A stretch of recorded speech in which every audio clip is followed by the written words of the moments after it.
రుతుపవనాల ప్రభావంతో ఉత్తరాదిలోనూ భారీ వర్షాలు కురుస్తున్నాయి. ఢిల్లీ ఎన్సీఆర్ పరిధిలో రాత్రి నుంచి ఆగకుండా వర్షం కురుస్తోంది. ఎడతెరిపి లేని వర్షానికి దేశ రాజధాని ఢిల్లీలో రోడ్లు చెరువుల్లా మారాయి. చాలా చోట్ల రహదారులపై మోకాల వరకు వాన నీరు నిలిచిపోయింది. రోడ్లపై అడుగుల మేర నీరు నిలిచిపోవడంతో వాహనదారులు తీవ్ర ఇబ్బందులు ఎదుర్కొంటున్నారు. భారీ వర్షంతో 4 విమానాలు రద్దు కాగా మరో 100కి పైగా విమానాలు ఆలస్యంగా నడుస్తున్నాయి.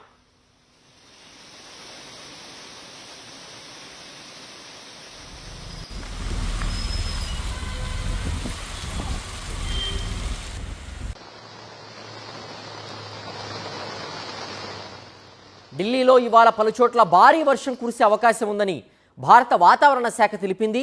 ప్రజలు అప్రమత్తంగా ఉండాలని అధికారులు హెచ్చరికలు జారీ చేశారు. ఇక ప్రతికూల వాతావరణం కారణంగా విమాన సర్వీసులకు కూడా ఆటంకం కలిగింది. చాలా ప్రాంతాల్లో నీరు నిలిచిపోవడంతో మున్సిపల్ సిబ్బంది లోతట్టు ప్రాంతాల ప్రజల్ని అప్రమత్తం చేశారు.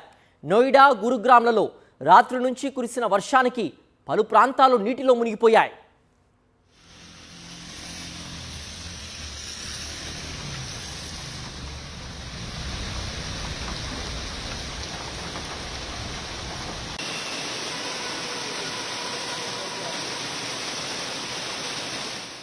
శుక్రవారం అర్ధరాత్రి నుంచి కురుస్తున్న ఎడతెరిపి లేని వర్షం కారణంగా ఢిల్లీలోని అండర్ పాసుల్లోకి వర్షపు నీరు చేరుకుంది. పలు లోతట్టు కాలనీలోకి వరద నీరు చేరుకుంది. ఇక ఢిల్లీలోని పలు ప్రాంతాలకు వాతావరణ శాఖ రెడ్, ఎల్లో అలర్ట్ విధించింది. అలాగే హర్యానాకు ఆరెంజ్ అలర్ట్, గురుగ్రామ్, ఫరీదాబాద్లలో భారీ వర్షాలు కురిసే అవకాశం ఉన్నట్లుగా వాతావరణ శాఖ అలర్ట్ చేసింది.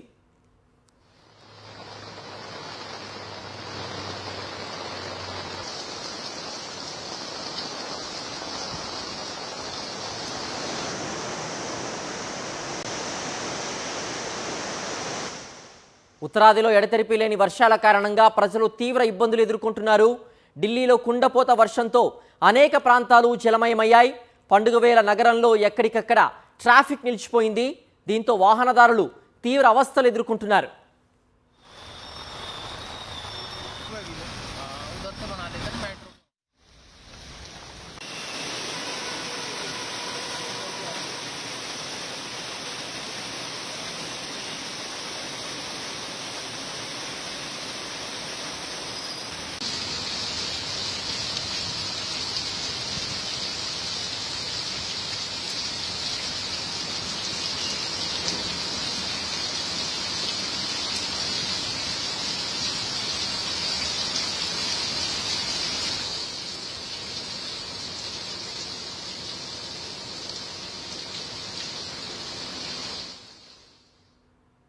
మరోవైపు ఉత్తర భారతదేశంలో ఉత్తరప్రదేశ్, ఉత్తరాఖండ్ను భారీ వర్షాలు ముంచెత్తుతున్నాయి. భారీ వర్షాలకు గంగా, యమున, సరయూ నదులు ప్రమాద స్థాయిని మించి ప్రవహిస్తున్నాయి. ప్రయాగ్రాజ్, వారణాసి, అయోధ్యల్లో లోతట్టు ప్రాంతాల్లోకి నీరు చేరి ప్రజలు నరకం చూస్తున్నారు. ఉత్తరాఖండ్లోనూ వర్షాలు దంచుకొడుతున్నాయి. అనేక లోతట్టు ప్రాంతాలు జలమయమయ్యాయి. ఉత్తరప్రదేశ్ వ్యాప్తంగా అనేక ప్రాంతాల్లో భారీ వర్షాలు కురుస్తున్నాయి. భారీ వర్షాలకు వచ్చి చేరుతున్న వరద నీరుతో అనేక నదులు ఉగ్రరూపం దాల్చాయి. ఈ నేపథ్యంలో అధికారులు ప్రజల్ని అప్రమత్తం చేశారు. ప్రయాగ్రాజ్లో సరయూ నది ప్రమాద స్థాయిని దాటి ప్రవహిస్తూ ఉండగా లోతట్టు ప్రాంతాల్లో ఇల్లు నీట మునిగి ప్రజలు తీవ్ర ఇక్కట్లు ఎదుర్కొంటున్నారు. నీటి మట్టం రోజురోజుకు మరింత పెరుగుతోందని ఆందోళన వ్యక్తం చేస్తున్నారు. ఇక వారణాసిలో గంగమ్మ మహోగ్ర రూపం దాల్చింది. పెరుగుతున్న నీటి మట్టం తీర ప్రాంతాల ప్రజల్ని కలవరానికి గురిచేస్తోంది. వారణాసిలో ఘాట్లన్నీ నీట మునిగాయి. వరణా నది కూడా ఉప్పొంగడంతో తీరంలోని నివాసిత ప్రాంతాల్లోకి నీరు చేరింది.